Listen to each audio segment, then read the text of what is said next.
quand on est dans un combat, on passe pas toujours des circonstances agréables, hein, c'est pas toujours la fête, non. Des fois, on voudrait venir à l'église pour faire la fête, et puis ce jour-là, c'est la guerre. Alors, on dit, ah zut, j'ai oublié mon casque sur la table de nuit, et puis j'ai pris des projectiles en venant au culte ce matin, non, et des fois, ça se passe comme ça, mes frères et sœurs. Alors, il faut être absolument conscient de savoir ce que nous sommes en train de faire. Amen. Ma femme disait l'autre jour que si on veut conquérir un terrain dans lequel le diable se tient, il ne faut pas s'imaginer qu'il va se laisser faire, non? Et que ça va se passer sans dégâts ou sans heurts. Est-ce que vous comprenez cette chose-là? Est-ce que vous pensez que le diable va vous laisser envahir un terrain qui lui appartient?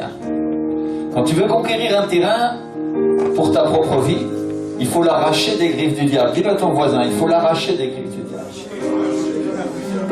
Et comment le diable combat dans ce pays, mes frères et sœurs? Avec les sentiments et avec les émotions, vous le savez, n'est-ce pas? Et alors qu'est-ce qu'il fait? Il nous fait sentir des choses contraires et il nous met de l'opposition pour que nous nous découragions. Et notre travail comme serviteurs et servantes de Dieu, c'est de savoir la vérité. La vérité, c'est Jésus, et de savoir que nous avons été libérés en Christ. Alléluia!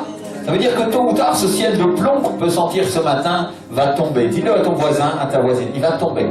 Alléluia! Il va tomber, ce ciel de plomb va tomber. Amen. Merci Seigneur. Alléluia.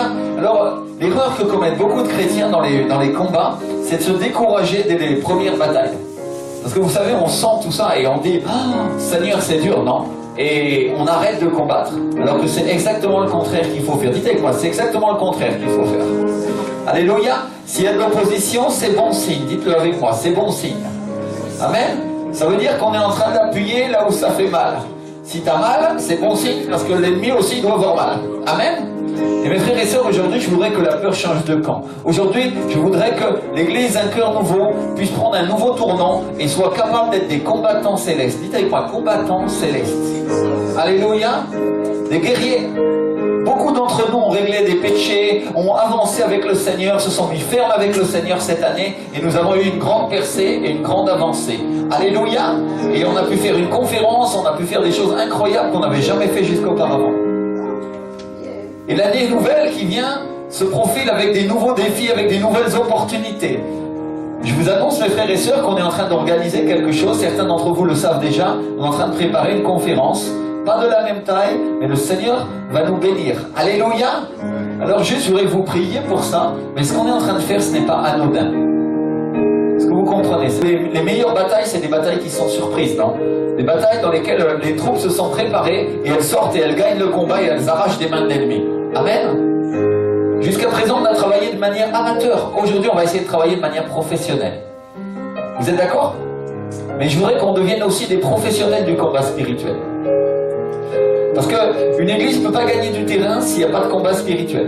Si ses membres sont découragés à la première bataille. Si dès qu'on sent l'oppression, on arrête de combattre. Et notre travail aujourd'hui, mes frères et sœurs, c'est de dire on s'en fiche, c'est pas grave, on continue et on est plus fort que ça. Amen. Alléluia. Oh, il n'y a pas beaucoup d'amen. Hein. Oh là là. Il y en a qui ont pris une petite raclée cette semaine, j'ai l'impression.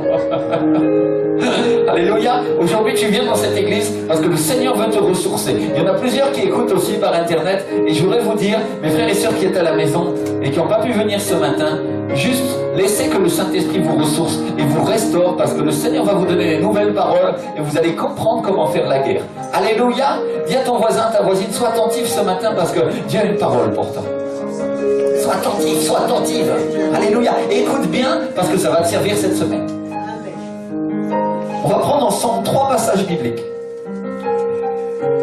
3 citations, on va les lire ensemble. Et on va prendre d'abord le livre de Jacques, chapitre 4, verset 7. Faites-moi un petit signe quand vous avez trouvé. Jacques, chapitre 4, verset 7. Alléluia. On va lire ensemble.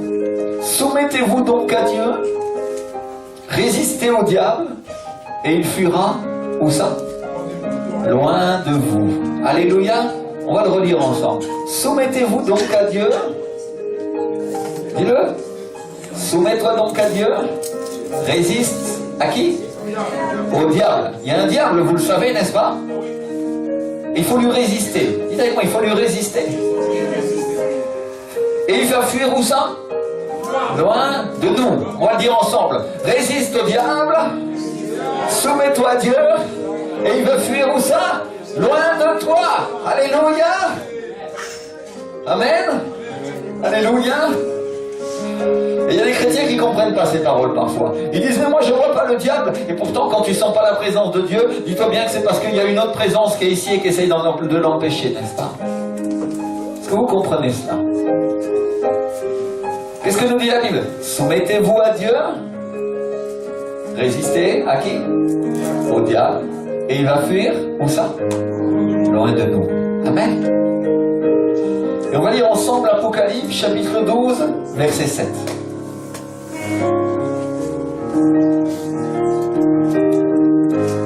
Apocalypse, c'est le dernier livre, c'est facile. Chapitre 12, verset 7. Ça y est? Et il y eut la guerre dans le ciel. Dites avec moi, la guerre dans le ciel.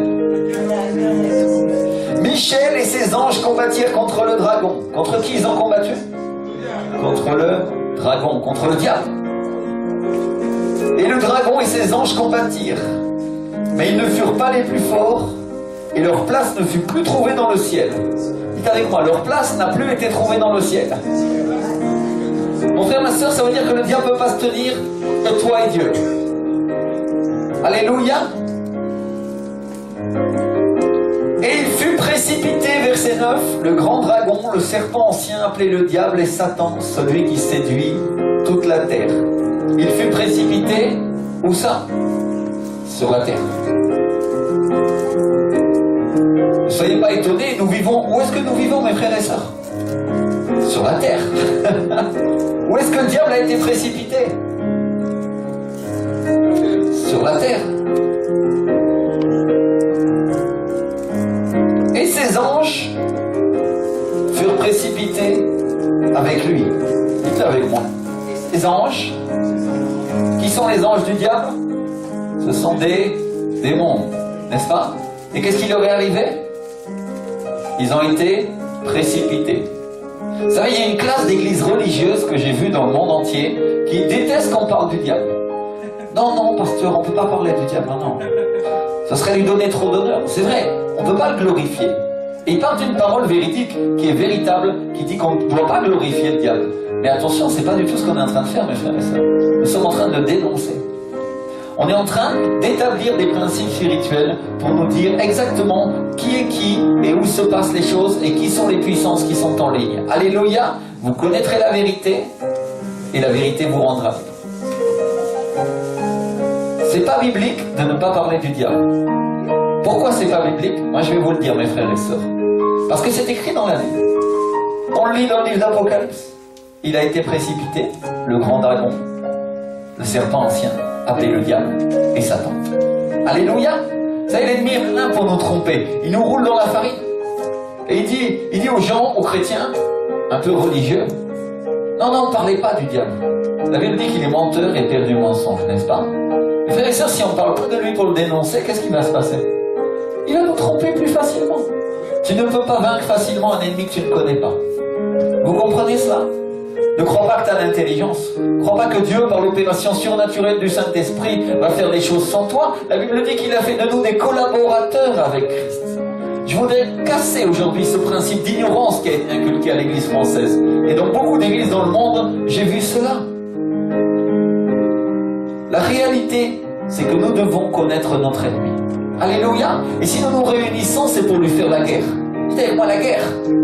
Alléluia. Alors il va travailler dans une guerre spirituelle, dans un domaine que tu ne connais pas forcément. Mais ce domaine s'appelle très souvent ton âme.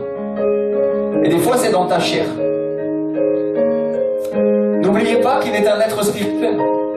Donc nous devons lui faire la guerre. Dites avec moi, faire la guerre. Amen.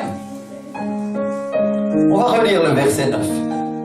Je voudrais que vous preniez cette parole qui est la vérité, comme un rhéma, une parole vivante pour votre vie aujourd'hui. Et il fut précipité, dites-le avec moi. Il fut précipité, le grand dragon, le serpent ancien appelé le diable et Satan. Il a été quoi? Précipité. Et toi, tu es assis où, mon frère, ma sœur? La Bible dit que nous serons assis sur des trônes avec le Seigneur, n'est-ce pas? que notre place à nous est dans le ciel et que nous sommes des citoyens des cieux. Alléluia. Dis-le à ton voisin, ta voisine, ta place n'est pas sur la terre. T'es qu'un visiteur. Sors ton passeport céleste maintenant, commence à dire la vérité. Moi je suis dans le ciel. Rien ne s'interposera entre Christ et moi. Alléluia. Ni aucune hauteur, aucune principauté, aucune puissance, aucune ignorance, aucun démon ne se lèvera entre moi et Jésus-Christ. Alléluia. Aujourd'hui, nous sommes en train de précipiter aussi des principes d'ignorance que le diable a mis en place. Nous détruisons ces principautés au nom de Jésus. Alléluia. Esprit de mensonge, dehors au nom de Jésus. Sors de ma vie. Et déclare avec moi, le Christ est le Seigneur. Et je lui appartiens. Alléluia. Eux, ils ont été précipités sur la terre. Ils ne peuvent pas en sortir. Mais nous avons été adoptés, mes frères et sœurs. Nous appartenions au diable, mais nous nous sommes repentis. Et qu'est-ce que Jésus a fait? Il nous a sauvés. Alléluia. Nous avons été adoptés et nous régnons avec lui, dit la parole. Dis avec moi, je règne avec Jésus. Dis-le à ton voisin, à ta voisine. Tu règnes avec Jésus. Tu règnes. Tu gouvernes. Amen. Alors si les principautés des gouverneurs de cette terre, et je parle pas que des autorités terrestres, mais aussi des autorités, on dit célestes, c'est-à-dire qu'elles gouvernent dans le monde invisible, nous sommes en train de parler de démons et de puissance du diable, mais que toi tu gouvernes avec Christ, alors tu es en opposition avec ce royaume. Dis-le à ton voisin, tu es en opposition avec ce royaume. Et laisse-moi te poser une question, mon frère, ma soeur, est-ce que ce royaume va te laisser faire? Est-ce que si tu vois un ambassadeur du terrain ennemi, tu vas le laisser passer pour qu'il séduise ta population? Bien sûr que non. Tu vas faire tout ton possible pour l'empêcher de rentrer dans son règne. Et mes frères et sœurs, nous sommes des nouveaux-nés en Christ. Nous devons grandir. Et la Bible dit que nous devons non pas être au lait, mais nous devrions être à la viande. Et ça, mes frères et sœurs, c'est de la viande ce que je suis en train de vous donner. Le combat spirituel, être des soldats, c'est déjà de la viande.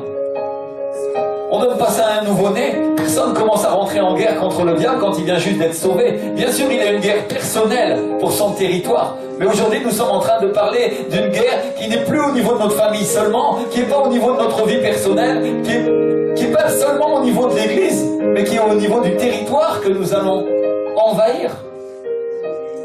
Dans quelques semaines, dans quelques mois, nous nous apprêtons à envahir un territoire. Alléluia.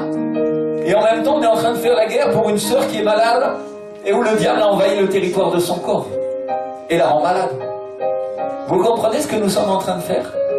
Nous sommes en train de conquérir du territoire. Tourne-toi vers ton voisin, vers ta voisine et dis-lui, étends les cordages de ta tente. Dis-lui, ça va être dur, mais accroche-toi. Accroche-toi.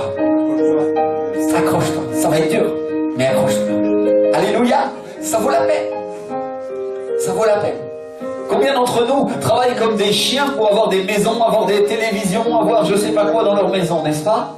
Avoir le dernier portable, avoir des belles chaussures. Les gens du monde font cela. Est-ce que nous ne pouvons pas travailler pour obtenir des bénédictions spirituelles? La Bible dit que nous sommes membres les uns des autres, mes frères et sœurs. Ça veut dire que toi, tu es membre avec moi. Si tu appartiens à Christ, j'appartiens à Christ. Nous sommes membres les uns des autres. Et je ne peux pas laisser mon frère, ma soeur nue et découvert ou misérable ou aveugle ou dans la détresse et la difficulté. Imaginons que mon frère Dieudonné soit dans une détresse et que le diable opprime sa maison. C'est pas le cas. Et je me permets de le prendre pour exemple pour cela. Je ne vais jamais le faire avec quelqu'un dans ce cas, n'est-ce pas? Mais imaginez que ce soit le cas. Est-ce que nous laisserions Dieudonné dans la difficulté et la détresse? Ou est-ce que nous nous metterions à jeûner, à prier et à intercéder, même si le diable nous attaque et détruit les choses chez nous, pour obtenir et regagner son territoire? Est-ce que nous ne délaisserions pas nos maisons un instant pour que sa maison à lui soit bénie, guérie et restaurée? Voilà un principe d'action spirituelle. Amen. Alors tu laisses ta maison sous la garde de Jésus, avec des anges et de protection, et tu commences à attaquer pour combattre sur le terrain d'un autre. Et tu dis, Seigneur, garde ma maison pendant ce temps-là. Alléluia. Et après, quand tu as le temps, tu pries pour ta maison aussi. Seigneur, je combats pour obtenir des meilleures finances, un meilleur travail. Bénis-moi aussi. Je combats pour que ma famille soit sauvée aussi. Alléluia. Et puis après, tu combats pour l'église et tu dis, Seigneur, je combats pour que des âmes soient sauvées. Alors on va sortir prêcher, on va aller faire ceci, on va faire le théâtre, on va faire... Il y a un combat, mes frères et sœurs. Alléluia. Le diable va se laisser faire. Mais nous devons comprendre ces choses-là. Et comprendre que c'est dans le jeûne, dans la prière, dans l'intercession que se gagnent les batailles. Amen. Alléluia. Et moi, je voudrais vous dire que je vais avoir besoin de vous. Je voudrais que vous grandissiez rapidement parce que j'ai besoin de votre assistance. Alléluia. La Bible dit que quand les mains de Moïse se sont fatiguées, il y a 2 frères qui sont venus pour tenir ses mains quand la bataille se faisait rude. Mes frères et sœurs, j'ai besoin de vos mains pour tenir les miennes. Alléluia. 1 peut contre 1000, 2 peuvent contre 10 000. Les mathématiques célestes sont implacables. 3, je ne sais pas, peut-être 100 000. C'est pas écrit, mais le Seigneur sait, n'est-ce pas? Alléluia. Je te laisse l'interpréter comme le Seigneur te le révélera. Mais simplement, ce que je veux dire par là, c'est que plus nous sommes, plus nous avons de chance d'avoir la victoire. La Bible dit que nous sommes plus que vainqueurs, que nous pouvons tout par Jésus-Christ qui nous fortifie. Toi, tu vas dire, oh mais oui, mais pasteur, toi, tu sais déjà beaucoup de choses, et moi, je ne sais pas grand-chose.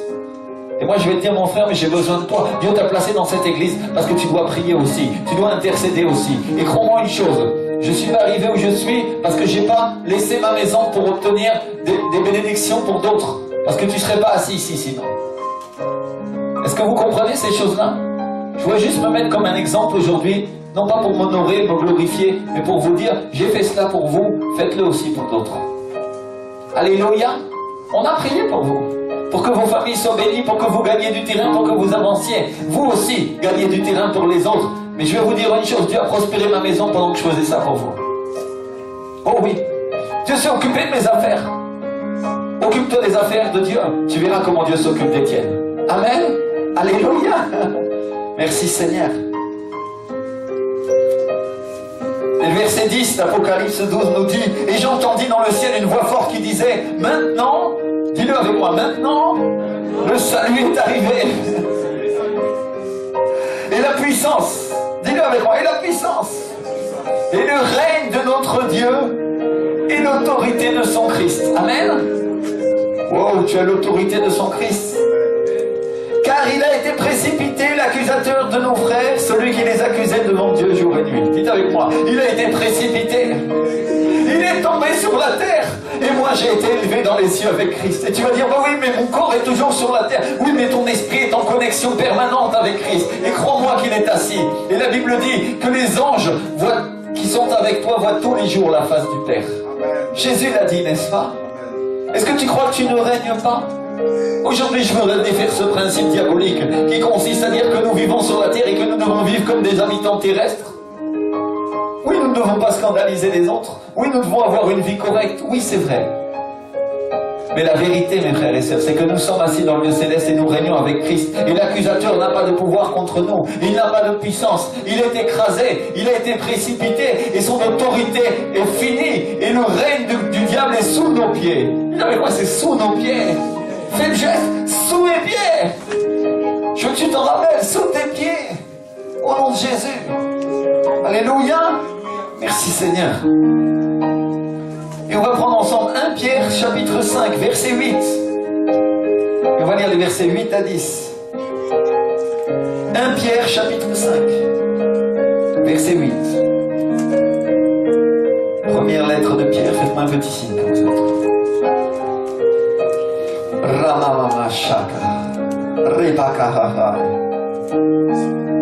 Qu'est-ce que nous dit la parole? Soyez sobres, veillez, votre adversaire le diable rôde comme un lion rugissant, cherchant à qui il dévorera. Résistez-lui, comment? Avec une foi ferme, inébranlable, alléluia, sachant que les mêmes souffrances sont imposées à vos frères dans le monde. Dites avec moi, les mêmes souffrances que je vis sont imposées à mes frères dans le monde. Tu vas dire, c'est pas facile. Ah oui, mais imagine-toi en Chine. Imagine-toi en Chine. On tue et on torture les chrétiens. En Irak. En Syrie, mon frère dit. Imagine-toi. Et gloire à Dieu, nous ne luttons pas contre la chair et le sang, n'est-ce pas? Et merci Seigneur, parce que nous, notre corps est protégé aujourd'hui ici. Mais il y a des frères pour qui c'est pas le cas. Et la Bible dit au verset 10, le Dieu de toute grâce qui vous a appelé en Jésus-Christ à sa gloire éternelle, après que vous aurez souffert un peu de temps, vous perfectionnera lui-même, vous affermira, vous fortifiera, vous rendra inébranlable. Amen. Dis à ton voisin, Dieu te perfectionne. Dieu te fortifie. Dieu va te rendre inébranlable. C'est quoi inébranlable? C'est une tour qu'on ne peut pas faire toi-même, mon frère, ma soeur. Il n'y a pas moyen. On peut te secouer, on peut t'embêter, on peut te torturer, on peut tout faire avec toi. Ça ne marchera pas. Amen. C'est ça d'être inébranlable. Voilà ce que le Seigneur va faire. Merci Seigneur. À toi soit la gloire, à toi soit la puissance. Pour les siècles des siècles, mon Jésus. Pour toujours, Seigneur. Alléluia. Gloire à Dieu. Alléluia. Et mes frères et sœurs, il y a des guerres qui étaient tellement différentes dans la Bible et dans l'histoire. On trouve toutes sortes de guerres. Et certaines guerres pouvaient se dérouler dans un champ où les personnes se trouvaient à ce moment-là. Et à la fin, il y a une des deux personnes ou un des deux camps qui en sortait vainqueur, n'est-ce pas? Et les stratégies de guerre sont toutes différentes. Parfois il y a des embuscades, parfois il y a des invasions. On va parler de guerre. Dis-le à ton voisin, à ta voisine. Aujourd'hui on va parler de guerre. Des fois c'est la guérilla. C'est des petits groupes qui attaquent et qui harcèlent leurs ennemis. Mais il y a une sorte de guerre qu'on trouve communément dans l'Antiquité. C'est le siège d'une ville. Ça c'est une manière classique de faire la guerre. Vous savez quoi, une manière classique? Faire le siège. Qui est-ce qui sait ce que c'est que faire le siège d'une ville? La ville est entourée de murailles, non? Et les gens qui vivent dans cette ville, ils ont construit ces murailles dans un seul but, c'était de vivre tranquillement à l'abri des attaques de l'ennemi, parce qu'ils ne voulaient pas être dérangés pendant la nuit par une attaque, n'est-ce pas? Quand tu vis dans un camp qui n'est pas fortifié, qu'est-ce qui se passe? La nuit, tes ennemis viennent et ils peuvent t'égorger. Alors qu'est-ce qu'ils ont fait? Ils ont construit des grandes murailles. Tu sais quoi, des grandes murailles? Et ils ont mis des portes très hautes et très solides, non? Pour pas être dérangés. Et le soir, la ville ferme ses portes et ceux qui y habitent se reposent tranquillement. N'est-ce pas? Et faire le siège d'une ville, c'est un principe qui consiste à venir avec une armée, à entourer la ville en dehors de ses murailles et à ne permettre l'entrée de rien ni de personne. De manière à ce que les aliments ne puissent pas rentrer, qu'aucune aide ne puisse leur parvenir parce que la ville est assiégée. Et celui qui vient assiéger la ville, il s'attend à ce que les réserves des gens qui vivent dans cette ville s'épuisent. C'est pour ça qu'il fait ça. Il s'installe autour et il attend qu'ils crèvent de faim et qu'ils crèvent de soif et qu'ils se rendent ou qu'ils sortent, n'est-ce pas? Et les gens dans la ville deviennent moins forts dans leur foi. Et ils finissent par se rendre. Est-ce que vous comprenez de quoi nous sommes en train de parler? Et les gens de la ville vont faire l'impossible pour tenir le plus longtemps possible en sachant que les gens qui sont dehors sont loin de leur maison, qui sont coupés de leur recours, de leur travail, et qu'ils ne vont pas non plus pouvoir, on va dire, avoir des provisions inépuisables. Ils vont attendre que leur patience se finisse et que tous les recours dont ils disposent se finissent. Et voilà le jeu de la guerre. Celui qui est dans la ville et celui qui est à l'extérieur de la ville et qui assiège, n'est-ce pas? Celui qui est dans la ville va attendre que l'autre passe des mois et des mois en train de l'assiéger et qu'il n'en puisse plus et qu'il finisse par s'en aller, n'est-ce pas? Restez avec moi, c'est ça le jeu. C'est un jeu cruel, n'est-ce pas? Qui va être le plus fort? Qui sera le plus dur? Qui tiendra le plus longtemps?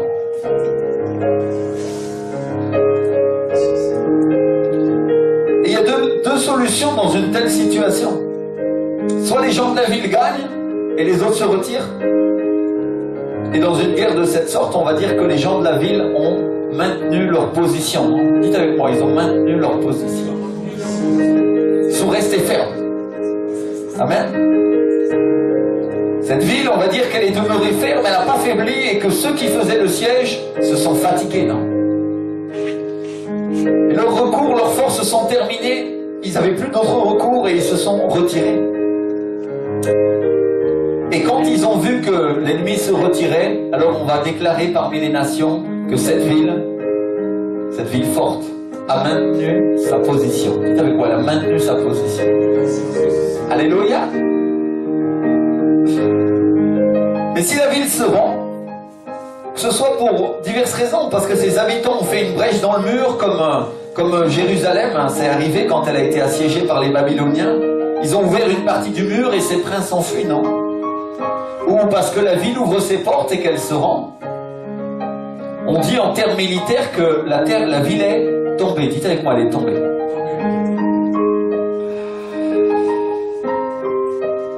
Dites avec moi cela. Elle a maintenu sa position ou elle est tombée. Vous comprenez? Il y a deux solutions avec une ville qui est assiégée. Ou elle maintient sa position ou elle tombe. Yes. Et la Bible nous dit, soumettez-vous donc à Dieu, résistez au diable, et il fuira, où ça? Loin de vous. Amen. Soumettez-vous à Dieu, résistez au diable, et il fuira, loin de vous. Et la Bible nous dit, soyez fermes dans votre foi aussi. Donc l'arme qui est utilisée dans n'importe laquelle de ces deux positions s'appelle la résistance. Dites-le avec moi, la résistance. Et Dieu nous appelle à utiliser, mes frères et sœurs, cette arme de l'esprit pour maintenir notre position. Dites-le avec moi, Dieu m'appelle à utiliser la résistance. Quand la France a été conquise par les Allemands, mes frères et sœurs, je voudrais vous parler de mon grand-père. Mon grand-père, qui n'était pas forcément un homme très courageux, ni un héros, il travaillait dans les chemins de fer, il travaillait à la SNCF. Et un jour, ils sont venus le chercher pour le travail obligatoire et lui, il ne voulait pas y aller parce qu'il ne voulait pas collaborer avec les Allemands.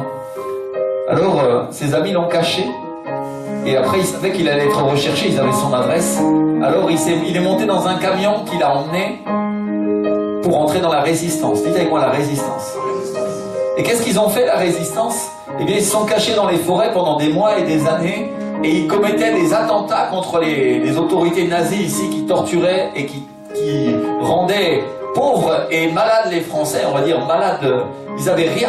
Je regardais un reportage, c'était hier ou avant-hier, et ils montraient, j'ai juste zappé un instant, ils montraient les dames et les gens, ils avaient même plus de cuir pour leurs bottes, ils marchaient avec des chaussures en bois, avec des semelles en bois, parce que le cuir des bottes était pour les Allemands, c'était pour la Wehrmacht. Vous comprenez ce que ça veut dire?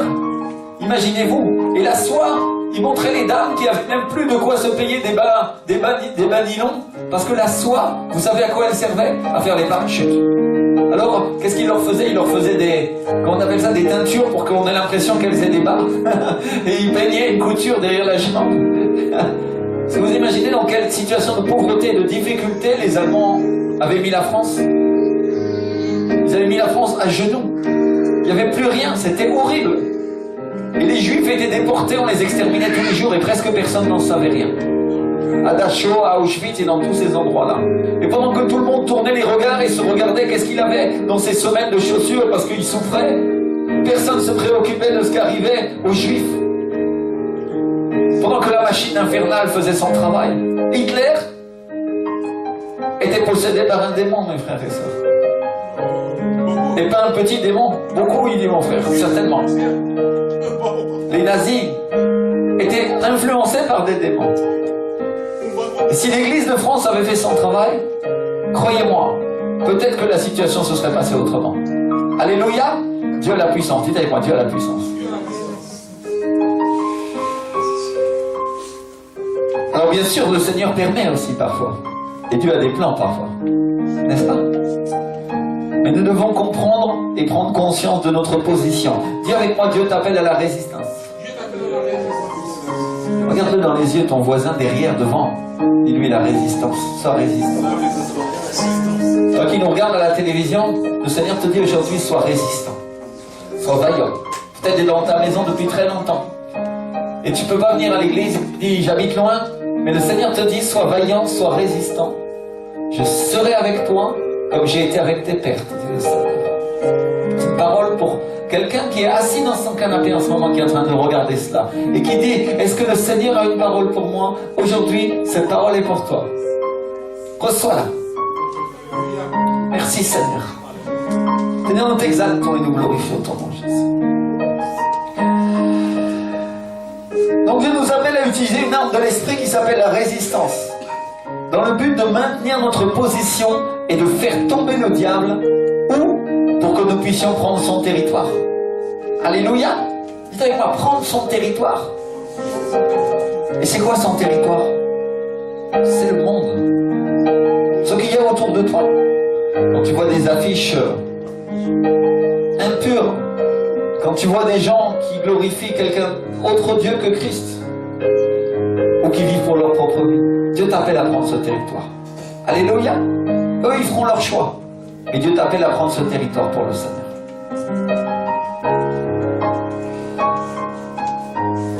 Donc, on va répéter cette chose-là. Dieu nous appelle à maintenir notre position. Dites avec moi. Dieu m'appelle à maintenir ma position. Pour que Satan se rende et fuit loin de nous. Alléluia. Dites avec moi. Pour que le diable se rende et pour qu'il fuit loin de nous. Alors mes frères et sœurs, je vais vous dire qu'il y a des guerres spirituelles où le diable nous assiège pour chercher à nous faire tomber. Il opprime les membres de l'Église, il opprime les personnes pour chercher à les faire tomber. Et il attend le jour où la ville tombe, où la famille tombe, où le croyant tombe. C'est son objectif, il est là pour ça. Et il y a d'autres guerres où c'est nous qui entourons le territoire du diable et nous attendons qu'il tombe, n'est-ce pas? Alléluia. Parce qu'on croit toujours que le diable nous persécute, mais la vérité c'est que c'est les deux. Parfois il nous persécute, mais parfois c'est nous qui le persécutons. Amen. Mes frères et sœurs, je vous appelle aujourd'hui à inverser la situation. Quand tu vas sortir de ta ville pour attaquer le territoire du diable, tu peux être certain que la situation de siège va s'inverser. Alléluia. Dis avec moi, c'est moi qui vais assiéger le diable, et c'est pas lui qui m'assiégera. Prophétise-le aujourd'hui. J'assiégerai le diable, et il fuira, et c'est pas lui qui m'assiégera. Et ajoute, et si parfois il m'assiège, je résisterai. Alléluia. Et il se lassera et il fuira loin de moi. Déclare-le, il y a de la puissance dans ce que tu fais. Et si parfois il m'assiège, je résisterai et il se lassera et il fuira loin de moi. Au nom de Jésus. Amen. Au nom de Jésus. Alléluia. Il y a de la puissance dans les paroles que tu danses. C'est comme des projectiles, rappelle-toi. Imagine que tu es sur les murailles, tu es dans la ville assiégée, et il y a une armée d'ennemis qui est là, en bas. Et toi, tu leur lances non pas des flèches, mais des paroles. Vous pouvez être beaucoup, vous allez partir. Vous pouvez devenir beaucoup, j'en ai rien à faire, ça ne marche pas avec moi. Vous pouvez être beaucoup, mais Jésus est plus fort que vous. Alléluia. Et lui, il me pourvoira éternellement. Mes frères et sœurs, je voudrais que vous sachiez que dans Jérusalem, avec les murailles, il y avait une source qui se trouvait au milieu de la ville. Jérusalem est bâtie sur une source. Est-ce que vous le saviez? Est-ce que ta ville, à toi, la Jérusalem céleste, n'est pas bâtie sur la source du Saint-Esprit? Est-ce que Dieu n'est pas celui qui te pourvoit et pourvoit ta maison? Peut-être tu dis, l'équilibre de mes finances est brisé, je me sens assiégé, opprimé de toutes parts, et le Seigneur te dit, je suis Jéhovah Jireh, celui qui pourvoit à toutes tes nécessités et à tes besoins. Est-ce que tu croiras? Est-ce que tu crois? Et te dit le Seigneur. Alléluia. Il y a une chanson qu'ils chantent en Amérique latine, dans l'église Avivamiento, qui dit, toutes mes sources sont en toi. J'aime beaucoup cette chanson. Alléluia. C'est un verset biblique, dit ma femme. Toutes mes sources sont en toi, Seigneur. Alléluia. Et je voudrais que tu sois conscient, mon frère, ma soeur, que dans la guerre que tu es en train de mener, et peut-être si tu as été assiégé ces derniers temps, dans ton moral, dans tes opportunités, soit financières, soit de ton travail, soit spirituel, peut-être c'est ta santé, il y a des gens qui sont malades, qui regardent cette émission. Le Seigneur te dit aujourd'hui que toutes tes sources sont en lui. Alléluia. Et qu'au milieu de ce siège, tu peux venir boire à la fontaine qu'est le Saint-Esprit. Si tu as soif, bois gratuitement et te dit le Seigneur. Alléluia. Merci Seigneur. Alors Dieu nous appelle à la résistance. Dites avec moi, résistance. Résistez au diable, soumettez-vous à Dieu et il fuira loin de vous. Amen. Dites avec moi, la résistance. Alléluia. Merci Seigneur. Et qu'est-ce que le Seigneur nous dit? Il est en train de nous dire en d'autres mots que le diable rôde comme un lion rugissant en nous entourant. Et aujourd'hui, le Seigneur vous dit, soyez fermes, résistez, et il fuira loin de vous. Alléluia, dis à ton voisin, sois ferme. Sois ferme, résiste. Résiste avec ta foi.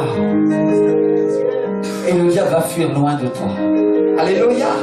Peut-être tu t'es senti comme ça, comme une ville assiégée. Tu dis, qu'est-ce qui m'est arrivé? Je sens que mon équilibre est brisé, mon moral est brisé, mes finances sont brisées. Et le Seigneur te dit, aujourd'hui, je vais restaurer cette situation.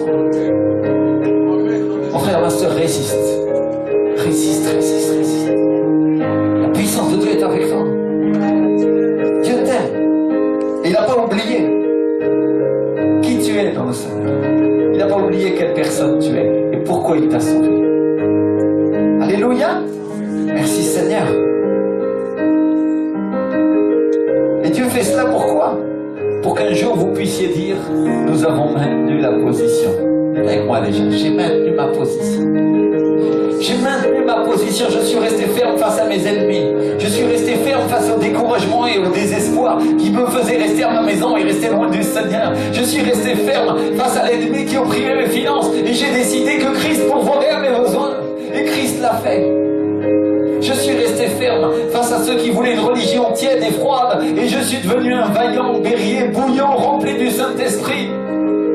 Et aujourd'hui, l'ombre de Pierre guérissait les malades, et quand je passe l'ombre de Jésus dans ma vie, les guéris aussi. Alléluia. Le Seigneur veut que tu ailles jusque-là, mon frère, ma soeur. Il veut que toi aussi, quand tu passes, les gens soient remplis du Saint-Esprit. Il veut que toi aussi, quand tu passes, les gens soient encouragés, soient renouvelés, soient restaurés. Il veut que toi aussi, tu puisses tendre la main à ton frère, à ton voisin, à celui qui est triste sur la place et lui dire, écoute, le Seigneur t'aime. Et il a la puissance pour le faire avec toi. Regarde ton frère, ta soeur, dis-lui résiste, résiste, résiste, sois courageux, résiste aujourd'hui, voilà la parole pour ta vie, résiste, Paul résiste, Remamamama Shekra, résiste, dit le Seigneur, alléluia, merci Seigneur, toute la puissance du Seigneur.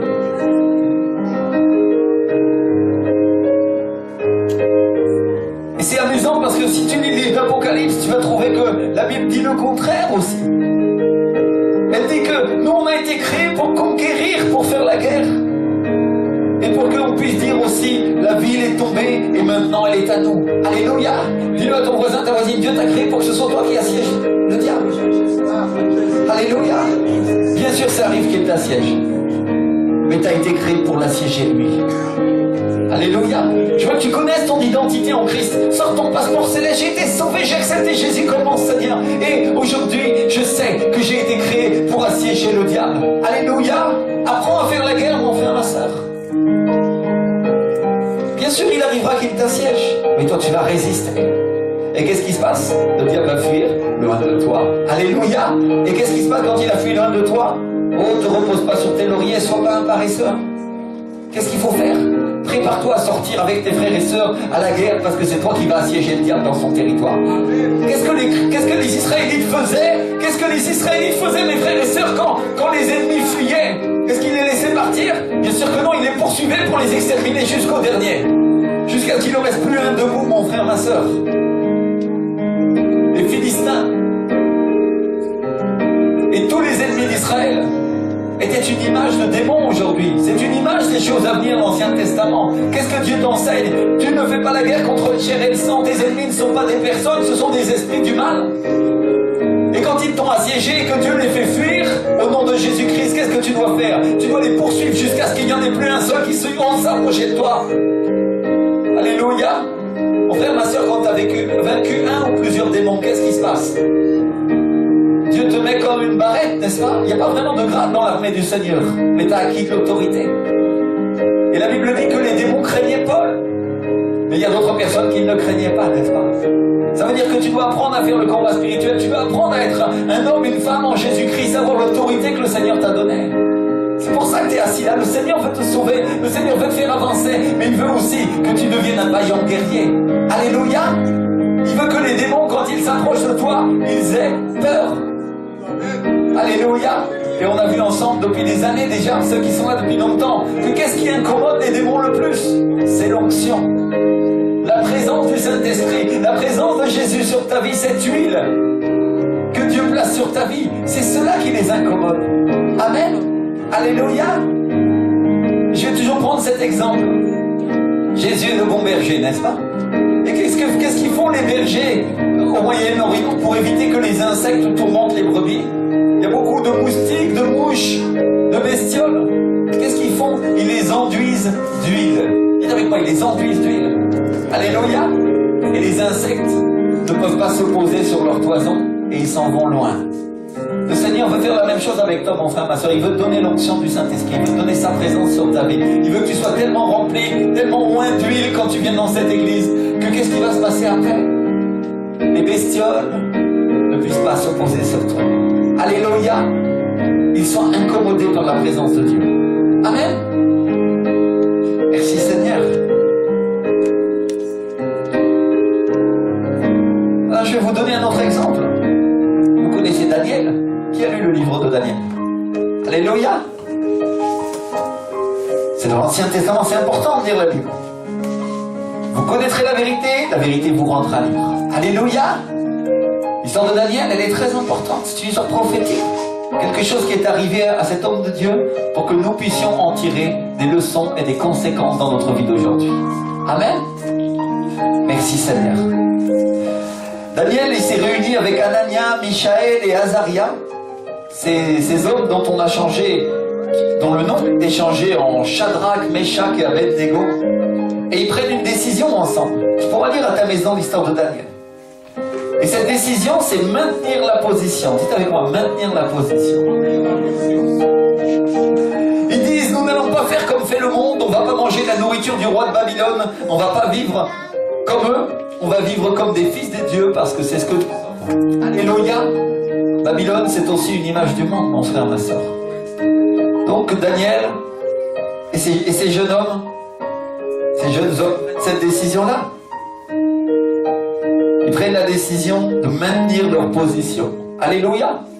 Parce que les Juifs avaient été capturés et ils vivaient à Babylone. Et ils décident de ne pas se contaminer avec la manière de vivre de Babylone, mais ils décident de vivre comme des hommes de Dieu parce qu'ils sont des hommes de Dieu.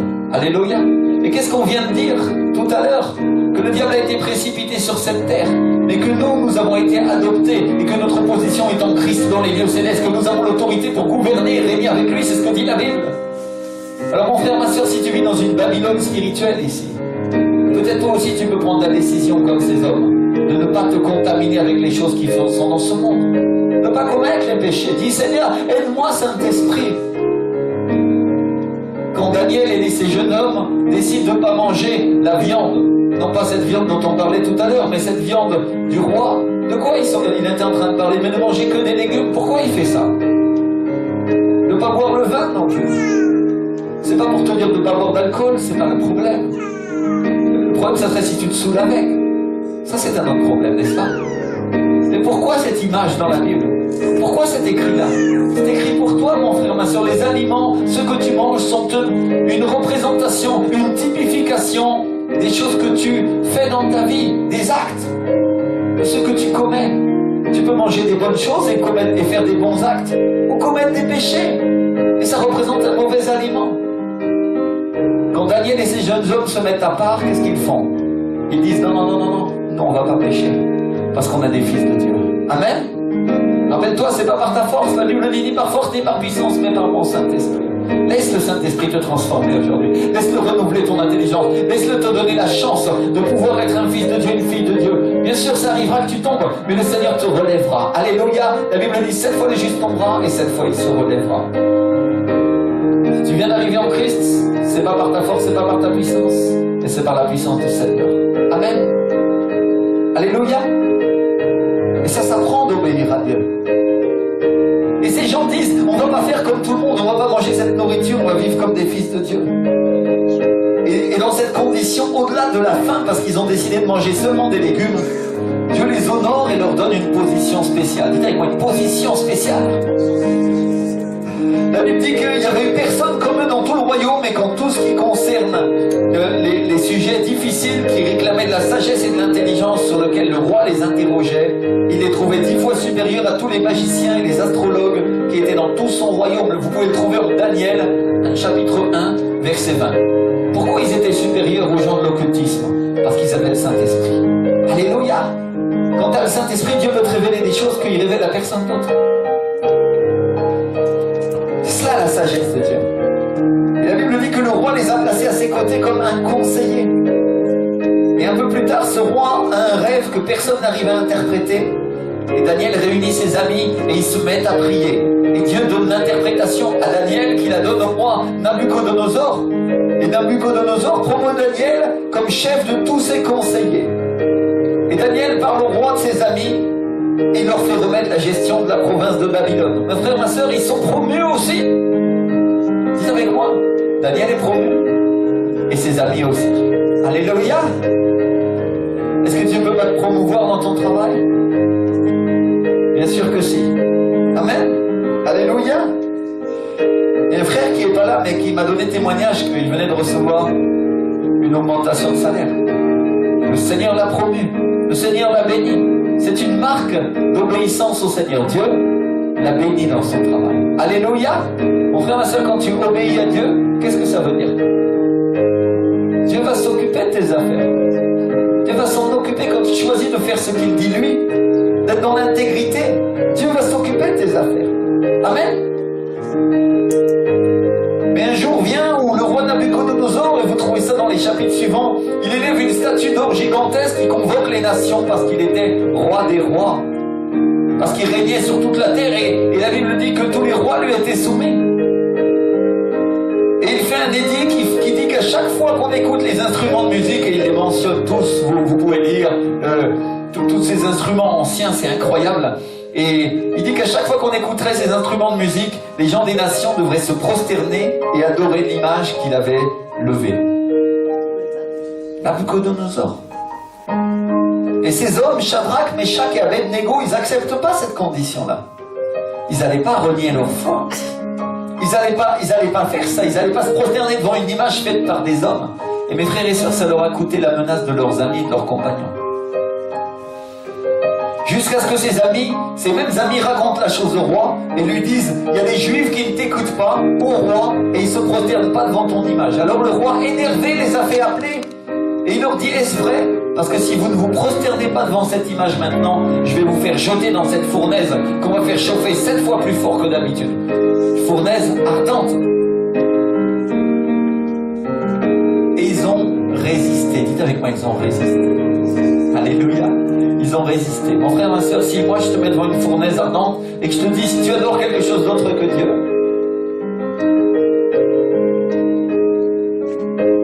quand la musique retentit, tu ne seras pas jeté dans cette fournaise ardente. Mais si tu continues à adorer Dieu dans cette église, je te jetterai dans ce four ardent qui brûle 7 fois plus que la normale. Est-ce que tu résisterais? Eux, ils ont résisté. Dites avec moi, ils ont résisté. Alléluia. On parle d'une fournaise physique. Ils ont maintenu leur position. Et moi, je voudrais vous apprendre à utiliser cette arme aujourd'hui. La résistance. Dites avec moi, la résistance. Alléluia. Et la Bible dit que le roi, il ordonne à ses soldats de les prendre et de les jeter au milieu du feu. Et que les flammes sont tellement fortes que les soldats qui les jettent au milieu du feu sont tués immédiatement. Imagine-toi, il y a une flamme qui sort et qui brûle et qui dévore les soldats. Mais un peu plus tard, si tu lis ce passage de Daniel, tu verras que ces 3 jeunes hommes se promènent et qu'au milieu d'eux, il y en a un 4e qui ressemble à un fils des dieux. Mon frère, ma soeur, dans ton épreuve, dans ta difficulté, tu peux être certain que Jésus-Christ, le roi des rois et le Seigneur des seigneurs, se tient au milieu de cette fournaise, au milieu de cette épreuve, au milieu de ta difficulté. Jésus se tient. Et tu ne dois pas craindre ce que le diable peut faire pour ta vie. Tu ne dois pas craindre la destruction. Si tu as donné ta vie à Jésus, Jésus est au milieu de toi dans cette fournaise. Et la Bible dit qu'ils sont sortis sans même avoir odeur de fumée. Mon frère, ma soeur, le roi Nabuchodonosor a eu peur. Il était un grand roi. Les rois lui obéissaient. Aujourd'hui, il n'y a pas de roi comme Nabuchodonosor à qui tous les rois de la terre obéissent. Mais vous comprenez cette chose-là? Qu'est-ce que le Seigneur te dit? Résistez. Dis à ton voisin, t'as dit résiste. Résiste parce que tu verras Jésus au milieu de ton épreuve. Résiste parce que tu verras Jésus au milieu de ta fournaise. au milieu de l'endroit où toi tu pensais être détruit, la Bible dit que tu sortiras sans même avoir odeur de fumée parce que Jésus est avec toi, parce que tu maintiens ta position en disant, oh roi, je n'adorerai pas cette image, je n'adorerai pas le diable, mais j'adorerai Jésus-Christ de Nazareth, le roi des rois et le Seigneur des seigneurs. Il est le seul Dieu. Alléluia. Je ne serai pas un religieux, je ne viendrai pas à l'église une fois de temps en temps, je serai un homme de Dieu radical, une femme de Dieu radicale. Et qu'est-ce qui se passe? Le diable va te mettre dans une épreuve, il va te mettre le conflit, la difficulté, il va essayer de s'opposer à toi. Mais Jésus te garantit de sortir sans même odeur de fumée. Alléluia. Voilà la leçon qu'on apprend dans le livre de Daniel. Résistance. Dites avec moi la résistance. Et ça, mes frères et sœurs, ça s'appelle maintenir sa position. Vous savez quoi, maintenir sa position. Pas de compromis avec l'ennemi. Pas de compromis avec les religieux. Maintiens ta position. Jésus est le roi, Jésus est le Seigneur, et il a la puissance de me sortir d'affaire. C'est pas ce que tu vois, c'est pas ce que tu sens. Ce qui compte, c'est ce que Dieu soit avec toi. Alléluia. Merci Seigneur. Et parce qu'ils ont maintenu leur position, leur territoire a été agrandi, on les a placés dans les positions les plus hautes, on les a honorés. Voilà ce que Dieu veut. Amen. Vous comprenez cela? Parce que j'ai maintenu ma position en Jésus-Christ quand j'étais un maître chien, que j'ai accepté Jésus-Christ de Nazareth. Alors Dieu m'a placé dans des banques et j'ai été un informaticien et Dieu m'a fait avancer. Il m'a mis dans des endroits plus élevés, il a augmenté mon salaire et mon salaire a été plus important. J'ai été honoré. Et plus que ça, je suis devenu un serviteur de Dieu. J'ai servi le Seigneur dans l'église, j'ai branché les câbles et aujourd'hui j'ai une église et je prêche l'évangile. Mon frère, ma soeur, si tu maintiens ta position, Dieu va te placer en position plus élevée. Alléluia. C'est une garantie. Dieu fait cela. J'ai été sauvé en 1999. Il y a 15 ans. Et en 15 ans, Dieu m'a placé plus haut. Plus haut dans les lieux célestes, plus haut sur la terre également. Alléluia. Les deux vont ensemble. Si tu maintiens ta position. Parce que si tu te laisses voler par le diable, Dieu n'est pas responsable, n'est-ce pas? Mais Dieu te dit aujourd'hui, maintiens, sois ferme dans ta foi, maintiens ta position. Agrandis les corages de t'attendre, agrandis ton territoire et Dieu t'accompagnera.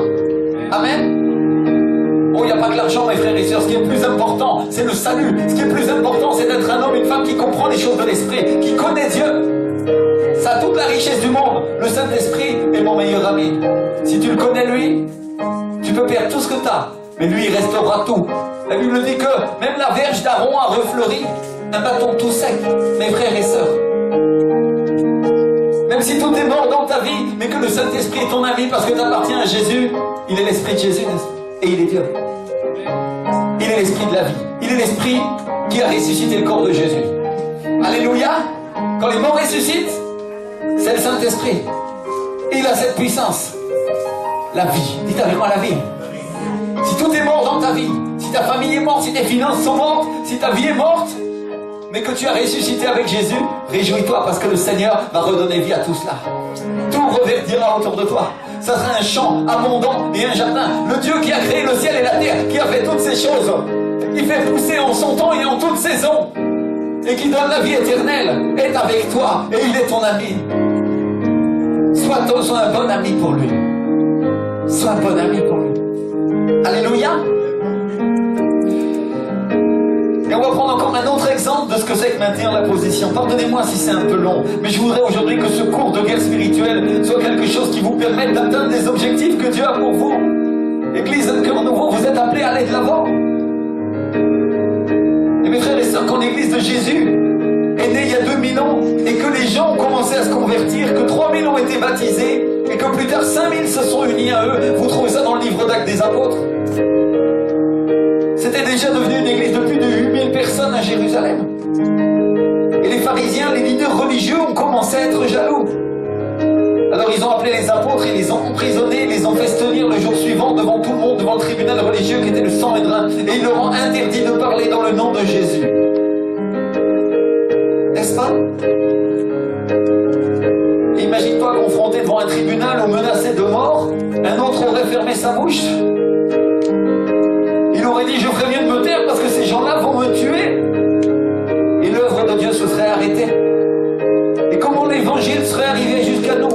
tu aurais été sauvé? Comment tu aurais reçu cette parole si ces hommes avaient accepté de se taire ce jour-là en face de ces religieux, en face du Seigneur? Et ils ont maintenu leur position. Dites avec moi, ils ont maintenu leur position. Et ils ont dit, jugeez-en s'il est juste. Il faut obéir à Dieu plutôt qu'aux hommes. Alléluia. Mon frère, ma soeur, ils pouvaient être condamnés à mort ce jour-là. Ils avaient tout pouvoir de les tuer. Et la foule voulait les tuer. Mais eux, ils ont maintenu leur position. Dites avec moi, maintenir sa position. Donc mon ami, c'est pas important ce que les autres pensent de toi. Ce qui est important, c'est ce que Jésus pense de toi. Amen. Alléluia. J'ai perdu beaucoup d'amis. J'ai perdu des membres de ma famille parce que j'ai accepté Jésus. Mais j'ai gagné une famille dans le monde entier. Et partout où je vais, que ce soit au Pérou, en Argentine ou en Afrique, au Burkina Faso, j'ai des frères et j'ai des sœurs. Alléluia. Et ils me reçoivent avec joie. Et la Bible dit que si l'un d'entre nous, c'est Jésus qui l'a dit, Père, à cause de l'évangile, une chose sur cette terre, Dieu lui redonnera 100 fois. Alléluia. Je suis un témoin que Dieu m'a donné 100 fois ce que j'ai perdu. Au début, ça a été dur parce que je disais, ah, mes amis, les gens qui sortaient avec moi, ils veulent plus entendre parler de moi parce que je leur parle de Jésus. Et aujourd'hui, je comprends que moi, j'avais changé de royaume, j'avais émigré. J'étais passé d'un pays qui était pauvre et dont la misère et où le diable gouvernait, était le gouverneur, à un pays riche où Jésus-Christ gouvernait. Alléluia. Et mon frère, ma soeur, ne te tiens pas à la frontière. Sois un courageux et fais 3 pas en avant et dis, moi, je prends mon passeport du ciel et j'avance avec Jésus. Je m'en fiche, le tant pis si les autres mourront. Je leur parlerai du Seigneur. Ils auront leur choix aussi. Mais aujourd'hui, Dieu m'a fait grâce. C'est pour moi et moi, je vais conquérir. Alléluia. Sois pas un chrétien tiède. La Bible dit que Jésus les vomira de sa bouche. Ça veut dire quoi? Il retirera leur passeport. Quand tu connais la vérité, sois quelqu'un de bouillant. Radical avec Jésus. Alléluia. Seigneur, je te servirai. Seigneur, je marcherai avec toi. Merci Seigneur. Donc ces hommes ont maintenu leur position. Ils ont dit, devant tous ces religieux qui étaient censés, eux, prêcher la parole du Seigneur, ils ont dit non, non, non, nous, on obéira à Dieu parce que la Bible dit, il faut obéir à Dieu plutôt qu'aux hommes. Alléluia. Il faut obéir à Dieu plutôt qu'aux hommes. Et qu'est-ce qu'ils ont fait? Ça s'appelle maintenir sa position. Alléluia. Peut-être tu as des amis et ils te disent non, il faut pas être trop radical, tu sais. Et toi tu dis oui, non mais bon, t'as raison. Mon frère, ma soeur, tu es en train de faiblir. Ta position n'est pas maintenue. Est-ce que le Seigneur n'écoute pas ce que tu es en train de dire? Sois un chrétien radical. Sois quelqu'un qui dirige ta vie avec justice et sagesse. Et dis la vérité. La Bible dit, vous connaîtrez la vérité et la vérité vous rendra libre. Un jour, le monde sera condamné. Un jour, ces gens-là vont aller en enfer. Et toi, ne vas pas avec eux parce qu'eux, ils ne sont pas d'accord. Prends ta position. Alléluia. Garde ta position. Résistez au diable. Soumettez-vous donc à Dieu. Et le diable fuira, où ça? Loin de vous. Alléluia. Qui est-ce qui ruine les gens? Qui est-ce qui les rend malades? Qui est-ce qui les écrase? Qui est-ce qui les rend violents? C'est le diable. Soumets-toi à Dieu. Accepte ce que Jésus te dit. Et qu'est-ce que le Seigneur te dit? Le diable fuira loin de toi. Alléluia. Le diable a peur des fils et des filles de Dieu. Il a peur du témoignage de ceux qui appartiennent à Jésus. Il sait très bien que tu vas recevoir le nom des langues, que tu vas être baptisé du Saint-Esprit, que la puissance de Dieu va venir, que tu vas avoir des visions, que Dieu va te parler dans la parole, qu'il va te donner des armes pour lutter. Le diable le sait. Et il a peur. Et il te dit non, non, non, non, non, sois un chrétien, mais sois un chrétien tranquille. Et Dieu te dit non. Suis-moi. Prends ta croix et suis-moi. Viens avec tes difficultés. Je vais t'accepter tel que tu es, te dit le Seigneur. Laisse mon esprit changer, renouveler ta vie. Sois mon enfant. Amen. Est-ce que vous croyez que Dieu va faire les choses à moitié? Oh non, il va les faire complètement. Alléluia. Il va prendre quelqu'un qui est un clochard assis dans la rue et il va en faire un riche de son peuple. La Bible dit qu'il prend ceux qui sont assis sur le fumier et il les assoit avec le noble de leur peuple. Alléluia. Les nobles de leur peuple. Amen. J'ai été assis face à plus de gens importants que je l'ai été dans ma vie terrestre quand j'ai accepté le Seigneur. Dieu m'a placé avec des grands hommes de Dieu. Dieu m'a placé avec des gens plus riches et plus importants que je n'aurais jamais pensé. Et ça m'est arrivé parce que j'appartiens à Jésus. Alléluia. Dans ma vie d'avant, ça ne me serait jamais arrivé. Mais le Seigneur m'a aidé. Amen. Merci Seigneur. Donc on ne va pas laisser le diable nous empêcher de dire ce que Dieu nous a dit de dire.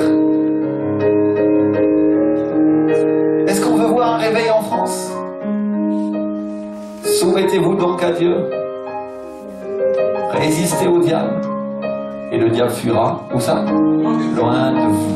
Alléluia. Tu veux voir le réveil dans ta vie, tu veux voir des âmes sauvées, tu veux voir des gens guéris, tu veux voir des gens restaurés, remplis du Saint-Esprit. Soumets-toi à Dieu. Obéis-lui, simplement. Amen. Donc Dieu est en train de nous donner une arme très puissante. Résistez, maintenez la position. Résistez, résistez, résistez. Et on ne va pas se conformer avec un pays qui plonge dans le chaos, avec une église endormie. On va demander le feu. Dites avec moi, je vais demander le feu. Je vais demander le feu. Et le but d'avoir le feu du Saint-Esprit sur nos vies, sur la nation, c'est que nos vies changent et que nous ne soyons plus oppressés. On a parlé du Saint-Esprit tout à l'heure, on a parlé de l'onction. Si tu as le feu du Saint-Esprit sur ta vie, qu'est-ce qui va se passer? C'est toi qui vas opprimer le diable. Tu t'avanceras et lui fuira loin de toi. Parce que la présence de Dieu, le feu de Dieu, il sera ton garde et il sera ton arrière-garde, il sera ta protection, il sera ton bouclier, dit la parole. Alléluia. Résiste au diable et il fuira loin de toi. Amen. Merci Seigneur. Donc le but de Dieu, c'est que ce soit nous qui gagnions cette guerre. Dis-le à ton voisin, ta voisine, nous sommes en guerre. Nous sommes en guerre. Oh, notre guerre n'est pas contre les personnes. C'est pas la peine d'acheter un fusil mitrailleur. Achète-toi plutôt des roquettes de la parole de Dieu. Viens bien Dieu, je te reprends au nom puissant de Jésus. Je te lis. La Bible dit que tu es sous mes pieds. Ah, là tu es en train de lui mettre une bombe dans son oreiller. Tu vas voir, il dormira moins tranquille. Il va dire, oh là là, celui-là est réveillé. Il est rempli du Saint-Esprit. Quel danger. Quel danger.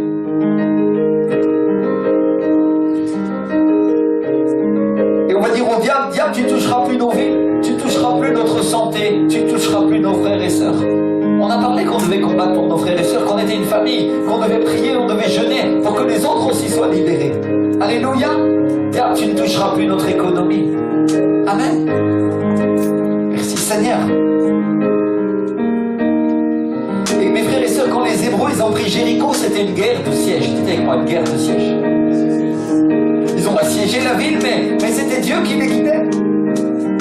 Et qu'est-ce qu'ils ont fait? Ils sont venus, ils ont fait le tour de Jéricho avec toute l'armée. Vous connaissez l'histoire, non? La Bible dit que Jéricho était bien fermé, comme Cergy-Pontoise est aujourd'hui bien fermé à l'évangile, n'est-ce pas? Comme Paris est devenu supposément le cimetière des prédicateurs pendant des années. Une ville d'athées. C'était une guerre de siège. Dites avec moi, de siège. Alléluia. Et la ville était tranquille parce qu'elle avait des hautes murailles, les portes étaient fermées. Mais cette épreuve, c'était une épreuve de résistance. Dites-le avec moi, résistance. Et une guerre ordonnée par Dieu. Alors les armées des Hébreux, ils ont fait une fois le tour de la ville de Jéricho et ils sont rentrés chez eux. Et peut-être que les gens de la ville de Jéricho ont dit, nous avons maintenu la position, n'est-ce pas? Ils sont partis. Mais le lendemain, le jour suivant, encore une fois la guerre. Et les soldats en train de tourner autour de la ville encore une fois. Vous voyez là, la position s'est inversée. C'est une autre sorte de guerre. Là, c'est Israël qui fait la guerre au diable, n'est-ce pas? Et ils entourent la ville. Et Israël se retire. Et peut-être Jéricho a dit, la Bible ne dit pas, mais peut-être qu'ils se sont dit aussi, nous avons maintenu la position. Si c'était une ville avec de hautes murailles, c'était peut-être pas la première fois qu'ils étaient assiégés. Et tout ça pendant 7 jours. Et le 7e jour, ça s'est passé un peu plus tôt. La Bible dit que c'était avant que le soleil ne sorte. Et avant que le soleil sorte, l'armée des Hébreux était déjà en train de donner le premier tour.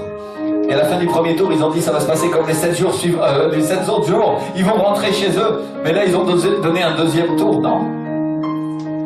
Et un troisième tour.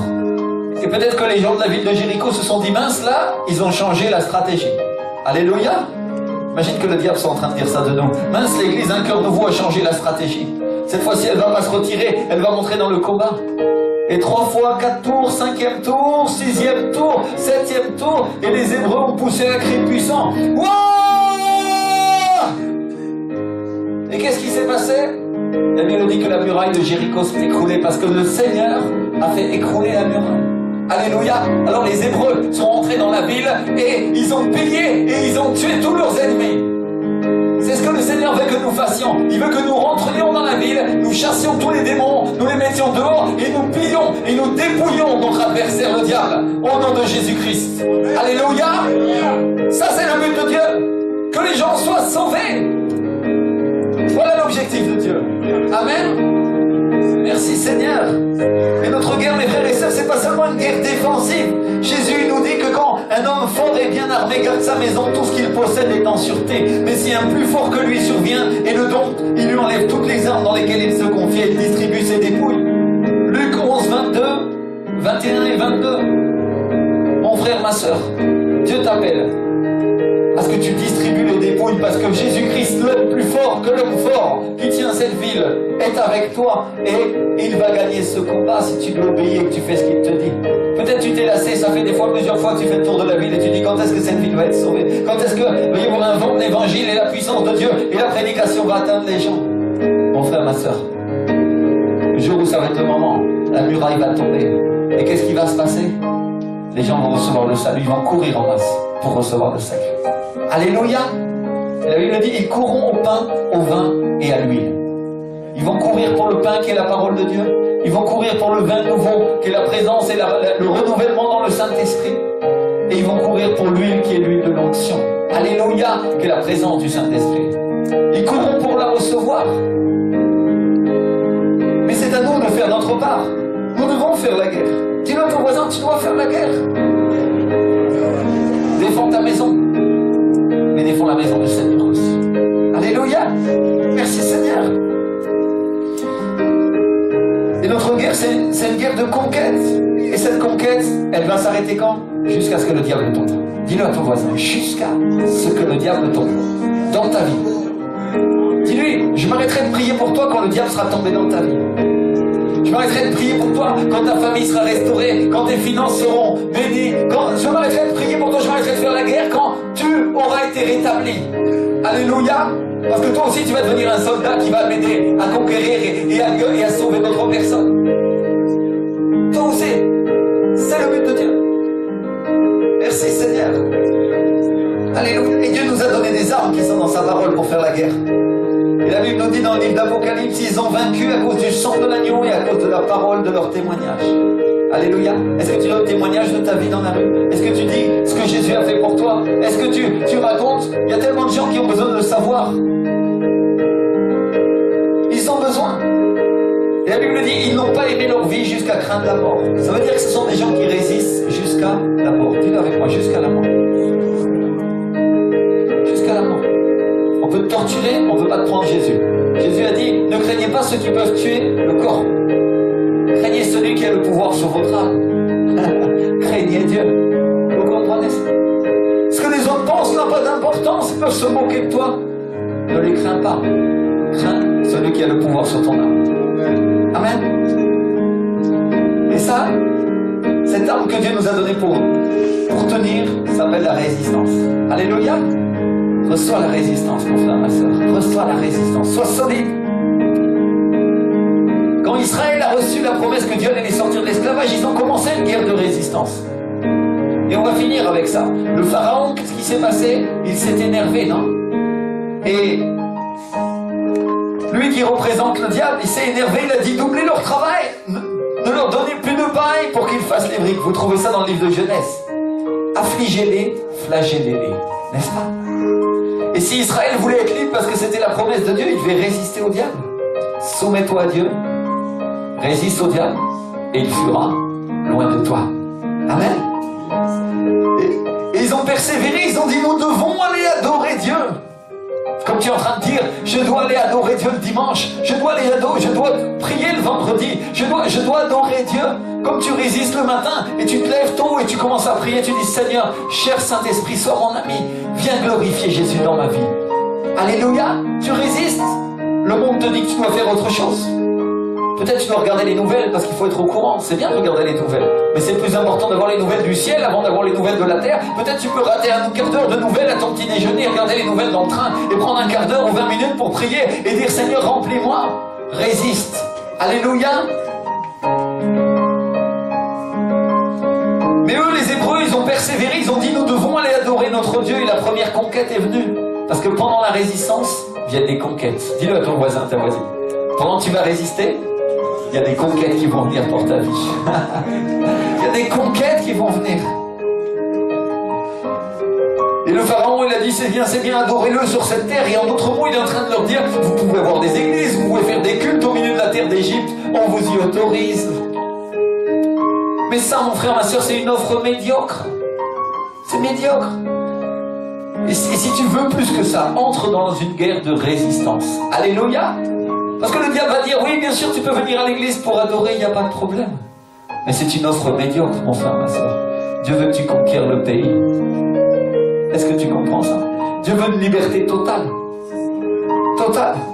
Quand tu laisses un brin d'esclavage, l'ennemi va essayer de le reprendre après. Vous comprenez cela? Dieu veut que tu sois totalement libre. Alléluia. Et le pharaon, il a commencé à lâcher parce que eux, ils ont dit non, on va adorer tous Dieu, on veut sortir d'Égypte et on veut l'adorer dans le désert parce que c'est là que le Seigneur nous appelle. Et le pharaon a commencé à lâcher, il a dit, allez-y, vous les hommes, peut-être. Laissez les femmes et les enfants ici. Restez en Égypte, c'est-à-dire restez dans le monde. Vous comprenez ce que le diable est en train de vous dire, chrétiens, fils de Dieu, fille de Dieu, soyez attentifs. Le diable est en train de vous dire, restez dans le monde, vivez-y. Et peut-être les hommes vont sortir pour, ceux qui sont courageux vont sortir pour adorer Dieu.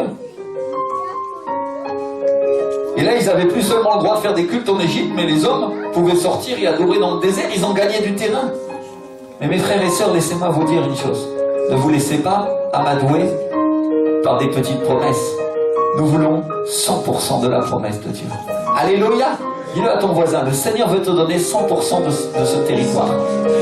Le Seigneur, ta voisine, le Seigneur veut te donner la totalité de sa promesse et de sa bénédiction. Il ne se conforme pas avec le fait que tu viennes seulement à l'église. Il veut que toi aussi tu sois un homme de Dieu incroyable et il va faire le nécessaire pour que tu le deviennes. Mais il te donne aujourd'hui une arme qui s'appelle la résistance. Alléluia. C'est quoi la résistance?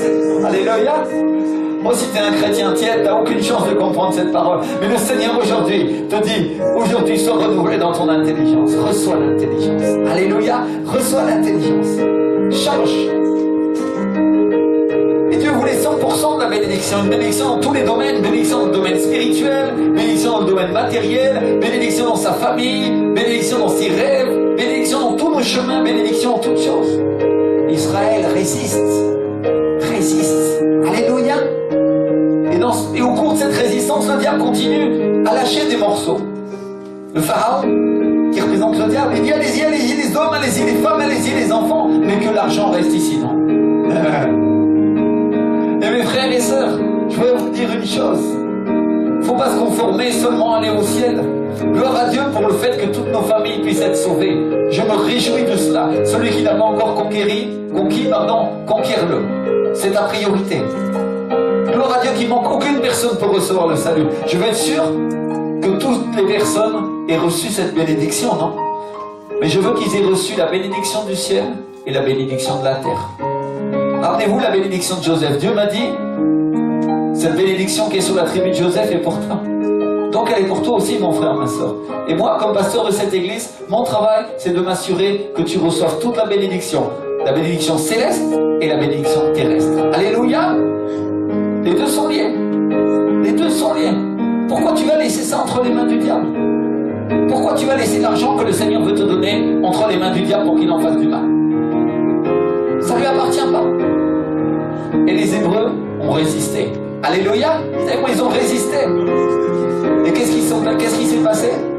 Dieu leur a dit, demandez-leur de l'or. Demandez-leur de l'or. Mon frère, ma soeur, va y avoir un transfert de richesse. Et le Seigneur va te donner la possibilité. Et ça, c'est la dernière étape de la bénédiction. Une fois que tu as obtenu le fait de pouvoir louer Dieu, une fois que tu as obtenu, c'est une image de ta vie chrétienne. Une fois que tu as obtenu le fait de pouvoir sortir d'Égypte, une fois que tu as obtenu la bénédiction pour ta famille et le salut, Dieu veut te donner aussi les choses de la terre pour que tu partes avec une provision. Alléluia, dis avec moi une provision. Et mes frères et sœurs, à quoi allait servir l'or? Ils allaient dans le désert, ils n'en avaient rien à fiche, il n'y avait pas de commerçants pour acheter à manger. Vous savez à quoi allait servir l'or? À construire quelque chose pour l'œuvre de Dieu. Image de la perfection. Alléluia. Dieu veut te donner les moyens de construire l'œuvre de Dieu dans ta vie. Est-ce que tu comprends cela? Pourquoi Pourquoi tu laisserais cela au diable? Le Seigneur est bon, non? Amen. Merci Seigneur. Qu'est-ce qu'ils ont fait? Ils ont résisté. Et ils ont résisté jusqu'au point où le Pharaon s'est énervé et il a dit: ne parais plus en ma présence, parce que si tu parais de nouveau, je vais te tuer. Et ça, mes frères et sœurs, c'est le point de rupture. Quand le diable commence à rugir comme un lion, alors tu peux croire une chose, il va pas tarder à sortir comme une poule mouillée. Alléluia. Merci Seigneur. Il y a quoi le point de rupture de la bataille? C'est là, dans ce moment-là. Pourquoi? Parce que le diable, il sait ce qu'il attend. Et quand il te dit: si tu recommences à prêcher dans ce nom, si tu recommences à parler à tes voisins de Jésus, moi je vais te créer des problèmes dans ton économie, dans ton travail. Si tu recommences à faire ça, si tu commences à prêcher l'évangile dans la rue, tu vas voir, ta machine à laver sera en panne, il arrivera ceci et cela. Mon frère, ma soeur, le point de rupture, résiste au pharaon qu'est le diable. Résiste à l'esprit de ce monde. L'Égypte, c'est le monde. L'Égypte, c'est l'image du monde. Résiste-lui. Dis-lui, résiste-lui. Alléluia. Résiste-lui. Tu verras, je mettrai des problèmes dans ta famille si tu prêches l'évangile. Résiste-lui, parce que lui, il sait qu'il va devoir sortir comme une poule mouillée. Il sait qu'il va devoir sortir de ta famille, de tes finances, de tes bénédictions, et qu'en plus de ça, tu vas conquérir du terrain. Alléluia. Vous comprenez de quoi se traite la guerre? Voilà où se trouve l'opposition dans ce pays, mon frère, ma soeur. C'est là que tu dois combattre. Tu dois aller là, en résistant à ce que le diable veut faire. Amen. Et pourquoi? Parce que le lion de la tribu de Juda, Jésus-Christ de Nazareth, est bien plus fort. Il est bien plus fort. Et il marche avec toi. Amen. Je voudrais vous parler de Napoléon, cet empereur français, non, qui n'était pas toujours très gentil, mais qui était un stratège de guerre absolument incroyable. Cet empereur qui était un expert dans la guerre, qui a conquis le monde entier. Il disait qu'il arrive un moment dans la guerre qui dure de 10 à 15 minutes. Dites avec moi, 10-15 minutes. C'est pas long, hein, dans une guerre qui peut durer des mois ou des années, non? 10-15 minutes. Et que dans ce moment, celui qui gagne, celui qui persévère, est le vainqueur. Dites avec moi, celui qui persévère dans ce moment-là, c'est lui qui remporte le prix de la bataille. Celui qui persévère dans ces 10-15 minutes, du moment de rupture, du moment difficile, c'est lui qui gagne la bataille. Alléluia. Et ce moment de 10-15 minutes, c'est comme une crise au milieu de la guerre. Celui qui gagne à ce moment-là, c'est celui qui persévère. C'est pas celui qui est le plus fort, mon frère, ma soeur. Celui qui gagne, c'est celui qui persévère. Alléluia. Persévère dans ces paroles que je t'ai données, te dit le Seigneur. Et tu verras ma gloire. Alléluia. Persévère. Résiste au diable, c'est une guerre de résistance. Résiste au diable et il va fuir loin de toi. Résiste au diable. Et ça, c'est ce qu'a fait l'Égypte.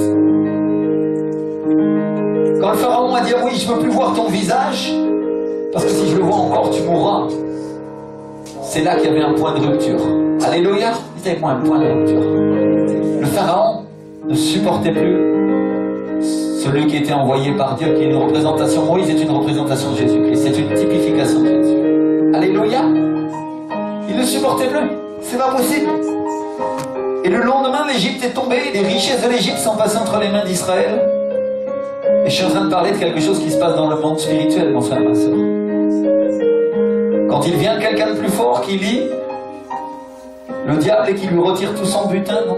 C'est ce que dit la Bible. On distribue ses dépouilles. Moïse s'est tenu là, dans le point de rupture face à Pharaon. Et il a dit: nous sortirons au désert. Et le lendemain, l'Égypte entière lui a donné toutes ses richesses. Non seulement ils sont partis, mais ils sont partis avec tout ce qui leur appartenait. Résiste. Résiste. Mon frère, ma soeur, Moïse connaissait Dieu, il est monté sur la montagne, il a entendu sa voix. Il savait qui était Dieu. Et il y a eu toutes ces... Vous pouvez lire tous ces... Il y a beaucoup d'enseignements, toutes les plaies d'Égypte. Dieu envoyait contre l'Égypte des tas de difficultés, de problèmes. Mais le pharaon s'entêtait, il était dur. Il ne voulait pas lâcher. Vous voyez que le diable est un fin négociateur, mes frères et sœurs. Vous savez pourquoi il faut parler du diable? Parce que si on ne connaît pas notre ennemi, on a du mal à le vaincre. Avec toi, il fait la même chose. Il dit: ok, tu peux venir louer le Seigneur, mais sois pas trop obéissant à Dieu. Peut-être tu peux tricher un peu par là. Tu peux venir le dimanche, mais non, le vendredi, c'est trop. Puis tu sais prier, non, c'est vraiment ennuyeux. Non. Peut-être ça serait mieux si tu restais à ta maison à regarder la télévision, non? Mon frère, ma soeur, si tu pries, il y a de la puissance dans la prière. Il sait ce qui va se passer.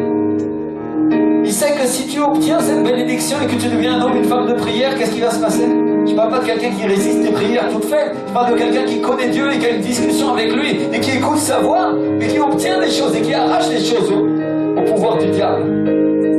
Le diable sait. Il dit ok, tranquille.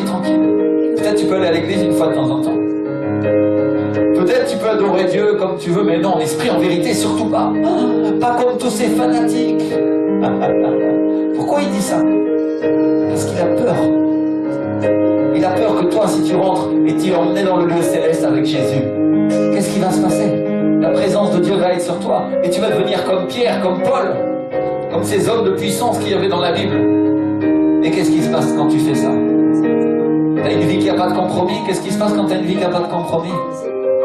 Résiste au diable et il fuira loin de toi. Et s'il fuit loin de toi, il va fuir loin des autres. Pourquoi vous croyez que les gens m'appellent comme pasteur en me disant pasteur, prie pour moi? S'il te plaît, prie, je suis malade, s'il te plaît, que le Seigneur me guérisse. Pourquoi? Parce qu'ils savent que Dieu m'a donné la puissance. Et que quand je prie, qu'est-ce qui se passe? Le diable fuit loin d'eux. Amen. Et ce que je voudrais vous donner aujourd'hui, c'est que vous receviez cette même puissance, mes frères et sœurs. Que vous aussi, vous soyez des témoins à Jérusalem, dans toute la Judée, dans le monde entier, de ce que Jésus-Christ fait. Et il a dit cette parole, donnez et formez des disciples. Ce que je veux faire aujourd'hui, mes frères et sœurs, c'est faire de vous des disciples de Jésus. Pas des disciples du pasteur Rémi, des disciples de Jésus, qui ont la puissance, qui ont l'autorité, et qui vivent ces choses spirituellement. Amen. On va prier, on va louer le Seigneur. Je vais demander à l'équipe de louange de venir. On va se lever. Je voudrais qu'on passe un temps dans la présence de Dieu maintenant. Je voudrais juste que tu te lèves, tu fermes tes yeux, tu lèves tes mains et tu dis, Seigneur, je veux résister, Seigneur. Seigneur, je sais que le diable a fait cela, il a assiégé ma vie, il a essayé de la détruire, il l'a détruit. Et quand j'ai fait des compromis, Seigneur, l'ennemi est rentré par ces brèches qu'il y avait dans mes murs, Seigneur. Aujourd'hui, je brise ces compromis, déclare-le avec moi, c'est important que ça sorte de ta bouche. Je brise ces compromis au nom de Jésus. Aujourd'hui, Seigneur, je déclare qu'il n'y a plus de compromis avec le monde. Je déclare que ma vie, Seigneur, va devenir une vie d'intégrité, de justice et d'honnêteté, Seigneur. Avec toi, mon Seigneur. Je ne triche pas, je ne mens pas, je ne vends pas ce qui ne m'appartient pas. Seigneur, tout cela, je le remets entre tes mains, mon Seigneur. Lève tes mains, ferme tes yeux un instant. Commence à prier. Il y a du pouvoir dans la prière ce matin, mon frère, ma soeur. Déclare avec moi. Aujourd'hui, Seigneur, je vais résister jusqu'au point de rupture, Seigneur. Jusqu'à ce que ce soit le diable qui craque et non pas moi, Seigneur. Au nom de Jésus, au nom de Jésus, Seigneur. Au nom de Jésus. Je veux laisser tomber devant moi, Seigneur, ce que je n'arrive pas à faire, Seigneur, et je voudrais que ce soit toi qui le fasses en moi, Jésus.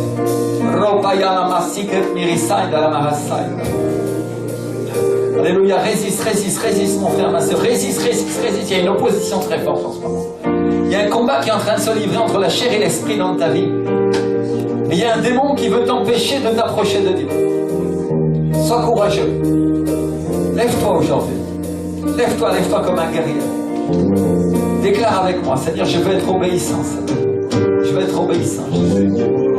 Aujourd'hui, Seigneur, je veux que, Seigneur, tu veux opérer une transformation dans ma vie au nom de Jésus. Tu opères une transformation, Seigneur. Au nom de Jésus, au nom de Jésus, au nom de Jésus. Je veux une adoration, l'équipe de louange, s'il vous plaît. Seigneur, nous exaltons ton nom, mon Dieu. Seigneur, ce matin, vraiment, cher Saint-Esprit, Seigneur, dans ta présence, Seigneur, nous nous tenons dans l'obéissance pour être des personnes qui vont avoir soif et faim du Saint-Esprit, Seigneur. Et nous nous rendons à toi, Jésus. Nous chassons la désobéissance, nous chassons les œuvres du diable et des ténèbres au nom de Jésus de Nazareth. Nous plaçons entre tes mains, Seigneur, au nom de Jésus. Roma, mama, mama. Roma, papa, papa, papa. Roma, mama, mama, mama. Kori, mama, mama.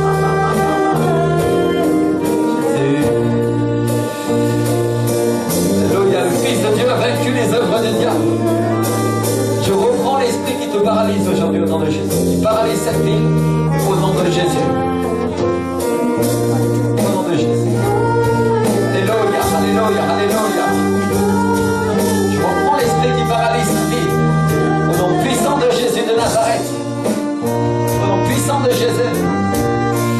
Aujourd'hui, je déclare que le serpent ancien, le diable et Satan est sauté pied. Et qu'il n'a plus de puissance. Au nom de Jésus de Nazareth.